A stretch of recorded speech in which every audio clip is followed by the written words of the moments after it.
MSI math technical চ্যানেলে আজকের অঙ্কটি দেখার জন্য সবাইকে স্বাগত জানাচ্ছি। আমরা ধারাবাহিকভাবে যে কোনো অধ্যায়ের অঙ্ক ফুল সমাধান করে থাকি, তো তারই ধারাবাহিকতায় আজকে আমরা 9.1 ত্রিকোণমিতি নবম দশম শ্রেণীর এই অধ্যায়ের অঙ্কগুলো সমাধান করছি। তো এর পূর্বে অলরেডি আমরা 6 নম্বরের 3টি অঙ্ক সমাধান করে দেখিয়েছি। তো এখন আমরা 7 নম্বরের 3টি অঙ্ক সমাধান করব। তো প্রথমে এখন আমরা ক নম্বর অঙ্কটি সমাধান করব। তো কয়ে আছে আমাদের প্রমাণ করো sin a by cosec a plus cos a by sec a সমান 1। এটা প্রমাণ করতে হবে। তো এটা আমরা বাম পক্ষ ধরে নিব, নেওয়ার পরে আমরা 1 প্রমাণ করব। তো এটাকে আমরা বাম পক্ষ ধরে নিয়েছি, sin a by cosec a plus cos a by sec a। তো এখন আমরা উপরের যদি সূত্র করি তাও হবে, উভয় পক্ষের উপরের সূত্র করলেও হবে, আবার নিচের সূত্র করলেও হবে, অর্থাৎ sin দিয়ে যদি আমরা সূত্র ভাঙাই তাও হবে, এবং cosec a দিয়ে যদি আমরা সূত্র করি তাও হবে। তো আমরা নিচের অংশটা থেকে সূত্র করব, অর্থাৎ cosec a এবং sec a এই দুইটার সূত্র আমরা ব্যবহার করব। তো এইটা মূল সূত্র। আসলে আমরা উপরে সাইন ছিল সাইন রেখে দিয়েছি, এ পাশে কস ছিল কস রেখে দিয়েছি, আর নিচে কোষে কে সমান জানি আমরা যে 1/sin a, আর সে কে সমান জানি আমরা 1/cos a।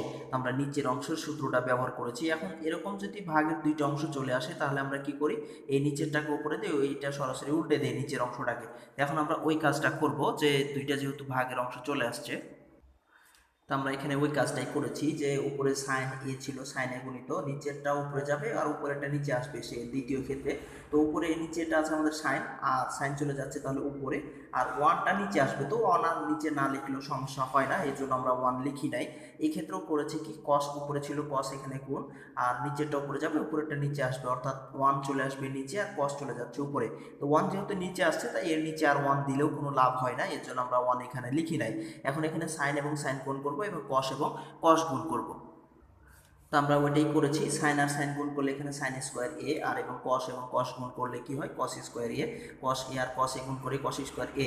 তো আমরা জানি সাইন স্কোয়ার এ প্লাস কস স্কোয়ার এ সমান হচ্ছে 1। তো দেখো লেফট সাইডে আমাদের সমান 1 চলে আসছে, তো আমাদের রাইট সাইডে 1 প্রমাণ করতে পেরেছিল, তো সেই জন্য আমরা 1 প্রমাণ করে নিতে পারলাম। তো লিখবো আমরা লেফট হ্যান্ড সাইড সমান রাইট সাইড সমান কি প্রুভড। তো খুব সহজে এটা প্রমাণ হয়ে গেল। তো আশা করি তোমরা খুব সহজে এটা বুঝতে পেরেছো। তো এতক্ষণ কষ্ট করে দেখার জন্য তোমাদের অসংখ্য ধন্যবাদ জানাচ্ছি। ধৈর্য সহকারে ভিডিওটি দেখে যদি তোমরা কিঞ্চিত পরিমাণ উপকৃত হয়ে থাকো, তাহলে অবশ্যই চ্যানেলটি সাবস্ক্রাইব করে বেল আইকনে টাচ দিয়ে কমেন্ট বক্সে তোমাদের মতামত জানিয়ে একটি ভিডিওতে একটি লাইক দিয়ে শেয়ার করবে সবার মাঝে। ধন্যবাদ।